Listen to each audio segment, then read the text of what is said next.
Bismillahirrahmanirrahim. Assalamualaikum warahmatullahi wabarakatuh.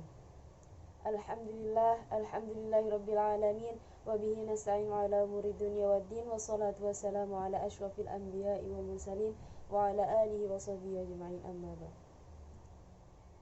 Perkenalkan, nama saya Siti Khadijah dari kelompok 4 dan di sini ada teman saya Mas Nasir dan juga Mbak Eklis yang akan mempresentasikan matkul ilmu mantik dengan tema Ulul Albab sebagai insan natik. Mari kita simak bersama-sama. Ulul albab secara bahasa berasal dari dua kata, ulul dan albab. Ulul berarti yang mempunyai, sedangkan al-albab ialah mempunyai beragam arti. Kata ulul albab muncul sebanyak 16 kali dalam Al-Quran. Dalam terjemahan Indonesia, arti yang paling sering digunakan adalah akal. Karenanya ulul albab sering diartikan dengan yang mempunyai akal atau orang yang berakal. Al-albab berbentuk jamak dan berasal dari al-lub. Bentuk jamak ini mengindikasikan bahwa ulul albab adalah orang yang memiliki otak berlapis-lapis alias otak yang tajam. Yang kedua, tuntunan berpikir. Karena kedudukan dan peranan berpikir begitu penting, Islam tidak saja memerintahkan manusia untuk menggunakan akalnya, tetapi juga memberikan pedoman, langkah-langkah, metodologis, serta teknis penggunaan akal dengan metode dan teknis yang lurus dan meluruskan ke arah pencapaian kebenaran yang sebenarnya atau disebut juga dengan hak. Bahkan jika kandungan Al-Quran diteliti dan dikaji, itu akan kita temukan paling tidak langkah-langkahnya itu ada 4. 1. Al-taharrur min quyud al-urf wal al-takhallus an aulal al-taqalid, yaitu upaya membebaskan pemikiran dari belenggu taklid serta menggunakan kebebasan berpikir sesuai dengan prinsip-prinsip pengetahuan. Langkah yang tadi itu disebut metode ilmiah praktis.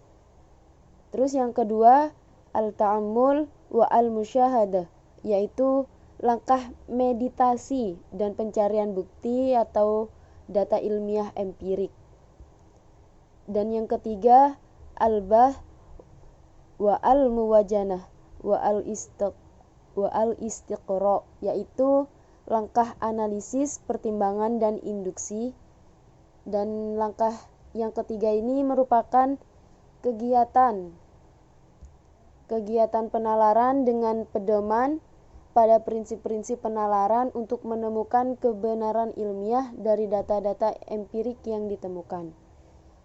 Dan terakhir yang keempat, al-hukm mabni ala al-dalil wa al-burhan, yaitu langkah-langkah membuat keputusan ilmiah yang didasarkan atas argumen dan bukti ilmiah.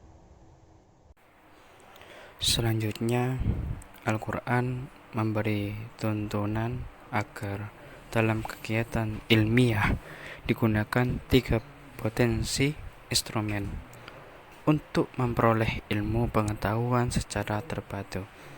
Ketiga instrumen itu ialah, yang pertama ialah ketajaman indera, yang kedua analisis penalaran, yang ketiga ialah kejernihan nurani yang terilhami.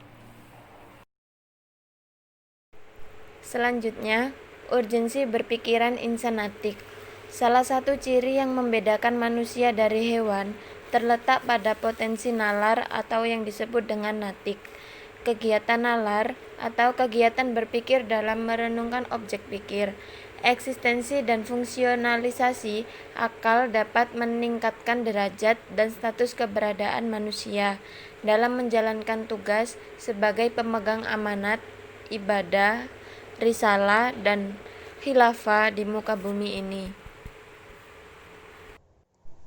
Mazhab-mazhab berpikir. Yang dimaksud dengan mazhab berpikir itu atau mazhab natik adalah satu aliran berpikir yang dianut oleh manusia dalam menggunakan potensi pikirnya. Selain mazhab Qur'ani, seperti yang telah dijelaskan dalam pembahasan sebelumnya, terdapat pula mazhab berpikir atau mazhab natik lainnya, yaitu sebagai berikutnya itu ada 4. 1. Empirisis atau mazhab tajribi. Yang kedua, rasionalis atau mazhab akli. Yang ketiga, kristisis atau mazhab naqdi. Dan yang keempat, mistisis atau mazhab sufi.